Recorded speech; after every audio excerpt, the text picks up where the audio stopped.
नमस्कार, आप देख रहे हैं इंडिया वॉइस। मैं हूं आपके साथ जो इस बुलेटिन की शुरुआत करेंगे। लखनऊ से बड़ी खबर सामने आ रही है। आज से एमएलसी की 13 सीटों के लिए नामांकन शुरू। विधान परिषद की 13 सीटों के लिए होगा नामांकन और 13 सीटों पर चुनाव होना है, जिसके लिए जो है नामांकन आज से शुरू हो गया है। लोकसभा चुनाव से पहले विधान परिषद का चुनाव होना है। भारत निर्वाचन आयोग ने नामांकन की तारीख तय की थी, तो ये बड़ी जानकारी सामने आ रही है।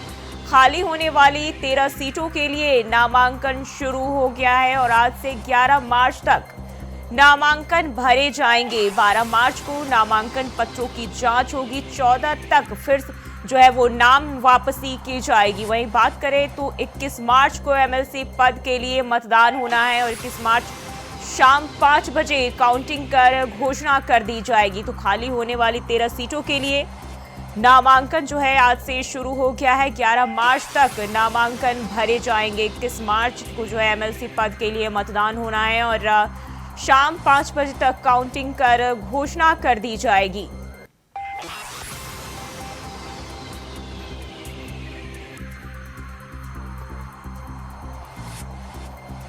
लखनऊ से जानकारी सामने आ रही है। आज से एमएलसी की 13 सीटों के लिए नामांकन शुरू हो चुका है और विधान परिषद की 13 सीटों के लिए चुनाव होने हैं, जिसको लेकर नामांकन शुरू हो गया है।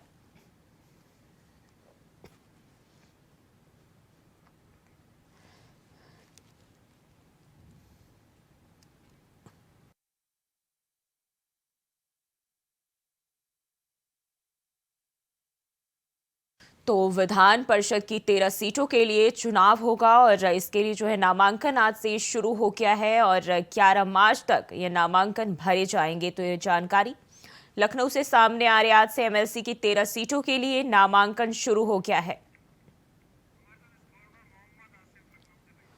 और इसी खबर पर ज्यादा जानकारी के साथ मोहम्मद आसिफ लखनऊ से हमारे साथ जुड़ गया। आसिफ, जो है 13 सीटों के लिए एमएलसी के नामांकन आज से शुरू होने जा रहे हैं, क्या जानकारी है?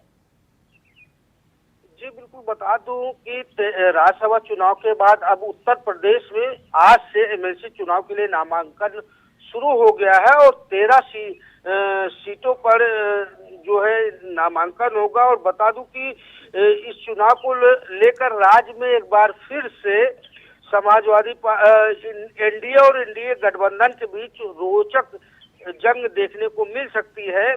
और बता दें कि समाजवादी पार्टी के बागी विधायकों का जो तेवर है उसका फायदा उठाने की कोशिश सपा करेगी और अपने अखिलेश यादव के लिए अपने सहयोगों को मनाना भी एक जो है चुनौती होगी। और बता दूं कि इन तमाम राजनीतिक घटनाक्रम के बीच बीजेपी ने इस चुनाव के लिए अपने उम्मीदवारों के नामों की लिस्ट बना दी है। 36 नामों को भेजा गया है और बता दूं कि इन नामों को तय करने के लिए बीजेपी ने शनिवार को मीटिंग भी बुलाई और राज्यसभा चुनाव के जीत के बाद अब आगे की रणनीति को धार देने के लिए जो है बीजेपी ने 36 नामों का पैनल जो है केंद्रीय नेतृत्व को भेजा था। और बता दूं कि 13 सीटें जो है मई में खाली हो रही हैं और इसके लिए चुनाव का ऐलान हो चुका है। 13 सीटों में अभी बीजेपी गठबंधन के पास 10 सीटें मौजूद हैं और जिन उम्मीदवारों का कार्यकाल खत्म हो रहा है उनमें योगी सरकार के मंत्री आशीष पटेल भी हैं। बीजेपी के इस चुनाव में फिर से 10 सीटों पर जीत तय मानी जा रही है। ऐसे में जो है एक सीट पर आशीष पटेल को मौका मिलने की भी संभावना है, जो एमएलसी की सीट है। लिहाजा एक सीट अपना दल एस के खाते में जा रही है और 9 सीटों के लिए बीजेपी की ओर से कमेटी ने हर सीट के हिसाब से 4-4 पैनलों का नामों का पैनल जो है केंद्रीय नेतृत्व को भेज दिया गया है। और बताने की बैठक हुई है विधान परिषद के प्रत्याशियों की, इसमें जो है कई जो है कद्दावर नेता बीजेपी के मौजूद रहे। डिप्टी सीएम ब्रजेश पाठक भी मौजूद रहे और फिलहाल जो है बीजेपी ने पूरी तरह से तैयारी कर ली है और आज से प्रत्याशियों का नामांकन शुरू हो रहा है। और बता दें कि जिस तरह से बीजेपी ने जो तैयारी कर रखी है एमएलसी के प्रत्याशियों के लिए लेकर, उसमें जो है सभी प्रत्याशियों को जीतना तय है, जो भी प्रत्याशी हैं। हालांकि इंडिया गठबंधन से मुकाबला भी रोचक हो सकता है और इसमें समाजवादी पार्टी जो है अपने एक प्रत्याशी को भी जिता सकती है। हालांकि समाजवादी पार्टी की बात करें तो समाजवादी पार्टी से गुड्डू जमाली जो है एमएलसी हो सकते हैं। तो कुल मिलाकर यह कहा जा सकता है कि राज्यसभा चुनाव के बाद अब यह जो दूसरा चुनाव हो रहा है एमएलसी का, यह अभी काफी दिलचस्प होने की उम्मीद बताई जा रही है। जी, बहुत बहुत शुक्रिया आपका तमाम जानकारी के लिए।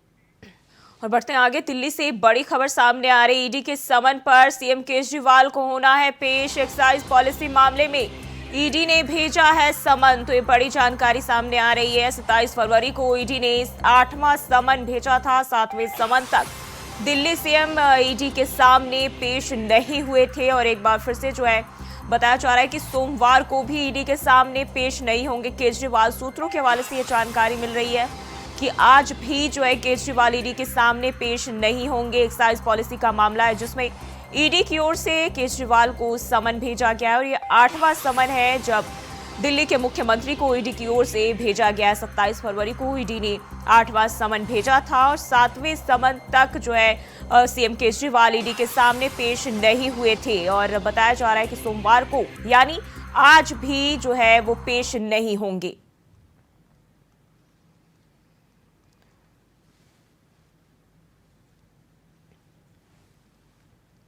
दिल्ली से ये जानकारी सामने आ रही, ईडी के समन पर सीएम केजरीवाल को पेश होना है और बताया जा रहा है कि एक बार फिर से पेश नहीं होंगे। और इसी खबर पर ज्यादा जानकारी के साथ अजय चौहान दिल्ली से हमारे साथ जुड़ गए हैं। अजय, आज फिर से जो है ईडी की ओर से 8वां समन जो है केजरीवाल को भेजा गया है, क्या जानकारी है?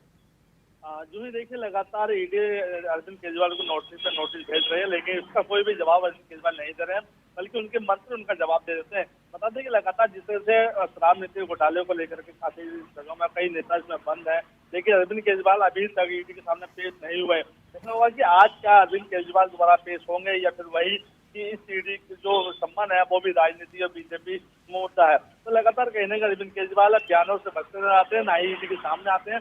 और बता दें कि जिस तरह से सवाल सामने आ रहा था कि उन्होंने लिखित में कोई जवाब दिया है, अभी तक वो साफ नहीं हुआ कि उन्होंने आखिर में लिखित में क्या जवाब दिया है। तो अरविंद केजरीवाल कहीं ना कहीं जो शराब घोटाला है, जो कई ऐसे और भी घोटाले हुए हैं, कई ऐसे सवाल है जो अभी तक उनके सामने ना पुलिस के सामने पेश हुए ना ईडी के सामने पेश हुए। अब देखना होगा कि 8 तारीख के आप जो 4 तारीख है आज, सॉरी, उसको पेश होंगे या नहीं होंगे। जी, और बात करें तो केजरीवाल के सारे काम हो रहे हैं, बाकी अन्य कामों की बात करें, प्रेस कॉन्फ्रेंस या कुछ भी, लेकिन जब बात ईडी की आती है तो केवल तारीख पर तारीख।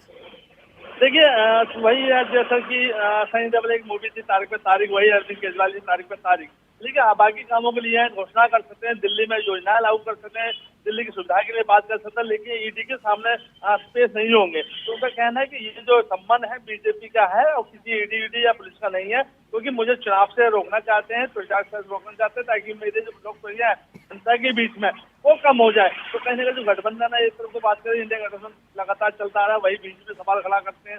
लेकिन ईडी के सामने जाने से क्यों अरविंद केजरीवाल डरते हैं, ये सवाल सामने नहीं आ रहा है और न ही कोई जवाब दे पा रहा है, क्योंकि उनके खुद मंत्री ये कहते हैं इसके मास्टरमाइंड हम नहीं कि हमारे जो मुखिया वो है, वो भी सवाल सामने आया हुआ है। तो देखिए कहना ईडी हर सबूत पर इनको पेश करना चाहती है, लेकिन अरविंद केजरीवाल काफी दिमाग है जो हमेशा बचते रहते हैं, कोई ना कोई बहाना उनके पास रहता है जिससे वो नहीं होता। लेकिन देखना ये होगा कि हेमंत सोरेन की तरह 10वें संबंध पे या खुद पेश होंगे या ईडी कोर्ट के माध्यम से उनको गिरफ्तार करेंगे।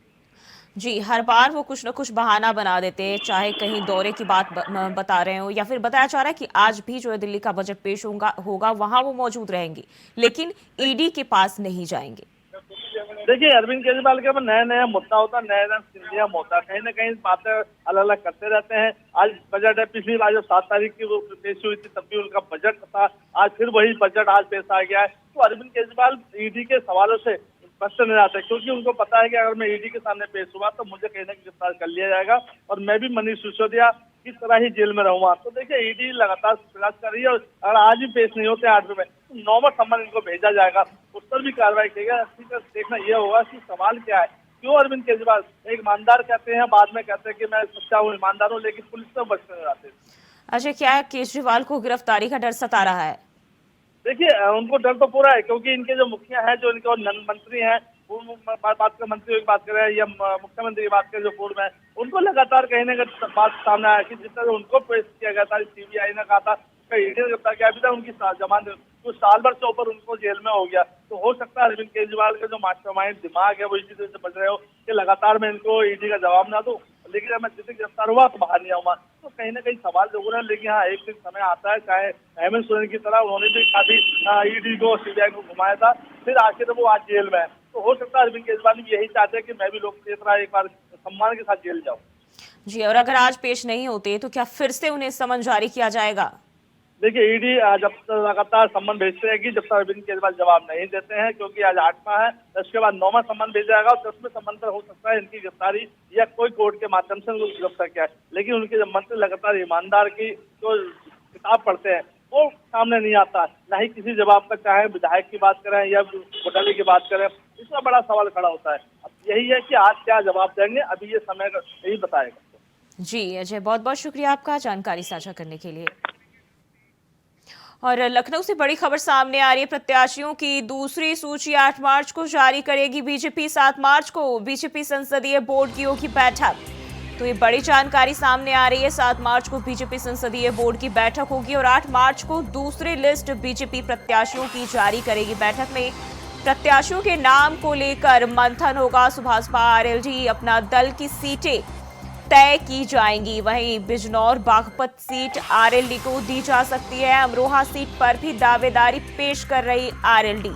ये जानकारी सूत्रों के हवाले से सामने आ रही है। अमरोहा सीट पर भी आरएलडी की ओर से दावेदारी जो है पेश की जा रही है और फिलहाल जो है बिजनौर और बागपत सीट आरएलडी के हवाले की जा सकती है और सुभाषपा आरएलडी अपना दल की सीटें तय की जाएंगी बैठक में। साथ ही प्रत्याशियों के नामों को लेकर भी मंथन किया जाएगा। तो 8 मार्च को बीजेपी प्रत्याशियों की दूसरी लिस्ट जारी कर सकती है और 7 मार्च को बीजेपी संसदीय बोर्ड की बैठक होनी है।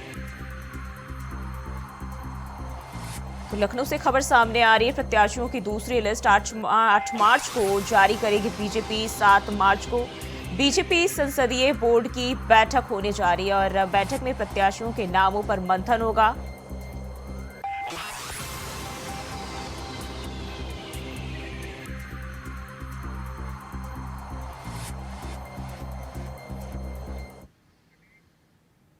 और बढ़ते हैं आगे। 2024 के सियासी मुकाबले के लिए बिसात बिछ चुकी है। बिहार में भी चुनावी बयार की रफ्तार तेज पकड़ने लगी है। शनिवार को पीएम के बिहार दौरे के बाद रविवार को पटना में तेजस्वी यादव की महारैली हुई। गांधी मैदान की इस रैली में राहुल गांधी समेत विपक्ष के कई बड़े नेता शामिल हुए।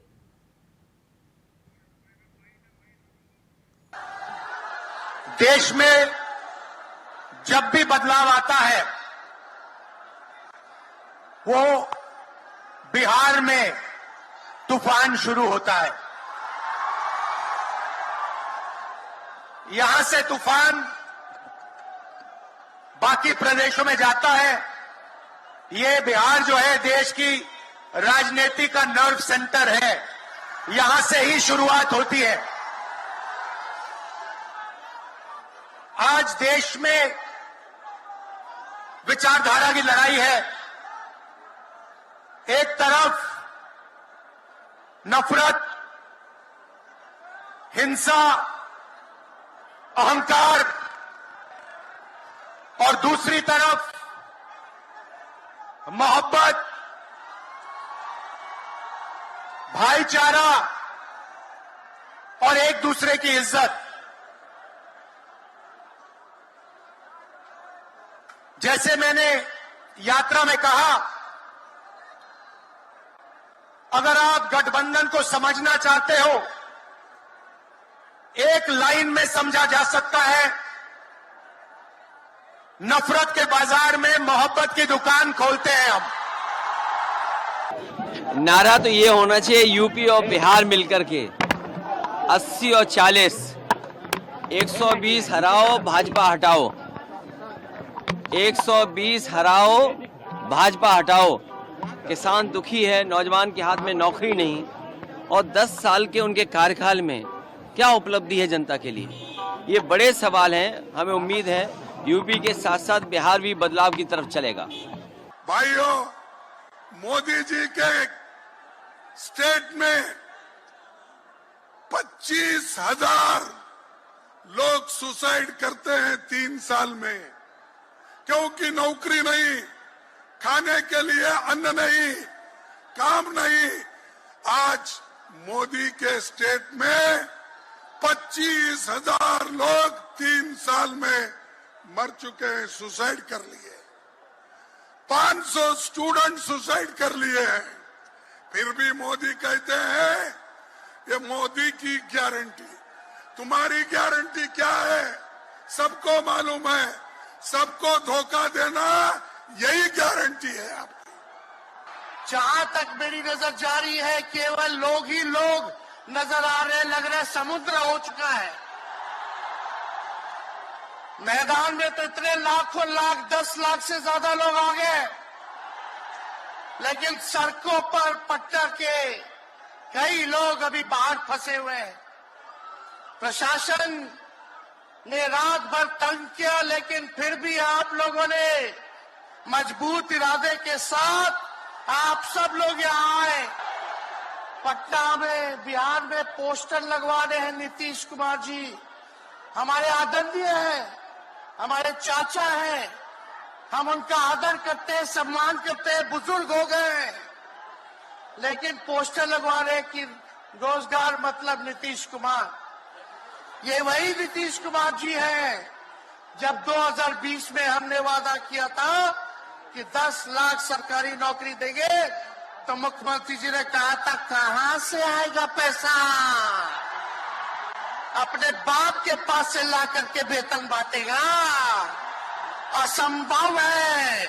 सोचो, जो 17 साल में नहीं हुआ, उसी मुख्यमंत्री से, उन्हीं के हाथों 17 महीनों में हमने इसी मैदान में लगभग 5 लाख लोगों को सरकारी नौकरी हम लोगों ने दिलवाने का काम किया। बिहार जैसा राज्य एक से एक यहाँ पर वीर, एक से एक सुरमा यहाँ पैदा लिए बिहार में। इसी गांधी मैदान में न जाने कितना बार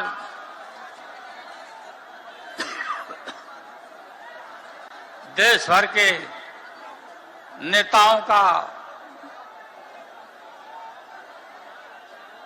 सभा और मीटिंग हुआ, और यहीं से देश भर में संदेश गया। बिहार का हवा, इतने बिहार की हवा में दम है कि जो बिहार फैसला लेता है वही देश के लोग अनुकरण करते हैं, और आज कल यही होने वाला है। और मुख्यमंत्री योगी आदित्यनाथ ने राजकीय जुबली इंटर कॉलेज के मैदान में विद्यार्थियों को स्मार्टफोन और टैबलेट वितरण समारोह को संबोधित किया। कार्यक्रम में 1500 विद्यार्थियों को टैबलेट और 3000 विद्यार्थियों को स्मार्टफोन वितरित किए गए। बता दें कि सीएम ने 15 विद्यार्थियों को टैबलेट और 10 विद्यार्थियों को स्मार्टफोन अपने हाथों से प्रदान किया। वहीं इस दौरान सीएम योगी ने 26 माध्यमिक विद्यालयों में 17.35 करोड़ रुपए के प्रोजेक्ट अलंकार के कार्यों और 141 माध्यमिक विद्यालयों में 7.58 करोड़ रुपए की लागत से बनने वाले 330 प्रीमियर स्मार्ट क्लासरूम का शिलान्यास भी किया। बता दें कि इंटर कॉलेजों के प्रधानाचार्यों को उन्होंने एक स्मार्ट क्लास का प्रमाण पत्र भी सौंपा। किसी भी प्रकार की चुनौती का सामना करने के लिए अपने आप को तैयार कर सके। खासतौर पर जो चुनौती हमारे सामने आती है वह चुनौती होती है, जैसे इस सदी की सबसे बड़ी महामारी थी कोरोना। कोरोना में स्कूल कॉलेजेस बंद हो गए, ठप हो गए, पठन पाठन बंद सा हो गया। उन स्थितियों में कैसे हम लोग इस कार्यक्रम को आगे बढ़ाएं, तब प्रधानमंत्री मोदी जी ने एक विजन दिया था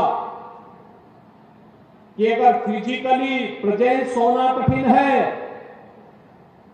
तो हम लोग तकनीक का उपयोग करें, वर्चुअली 2-3 वर्ष के अंदर हम लोगों ने प्रदेश के अंदर 20 लाख से अधिक छात्रों को अब तक टैबलेट और स्मार्टफोन उपलब्ध करवाने का काम किया है, जिस क्रम में आज गोरखपुर में भी 4000 से अधिक विद्यार्थियों को यह सुविधा उपलब्ध करवाई जा रही है।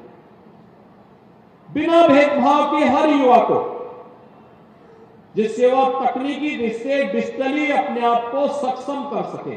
24 में इलेक्शन होने जा रहे हैं। इसी मार्च महीने में नोटिफिकेशन जारी होगा।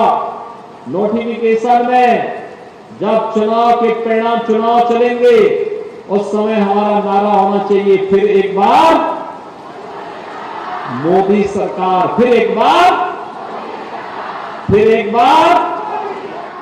बार मोदी सरकार का मतलब 2024 में, जब मई 2024 में प्रधानमंत्री मोदी जी तीसरी बार देश की बागडोर संभालेंगे, तो भारत दुनिया की तीसरी बड़ी अर्थव्यवस्था के रूप में आगे बढ़कर के एक विकसित भारत की परिकल्पना को साकार करेगा।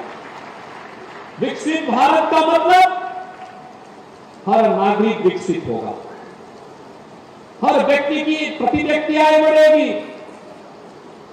सुविधाएं बढ़ेंगी, भारत सक्षम होगा, समर्थ होगा, और भारत का कोई दुश्मन भारत को आंखें नहीं दिखा पाएगा।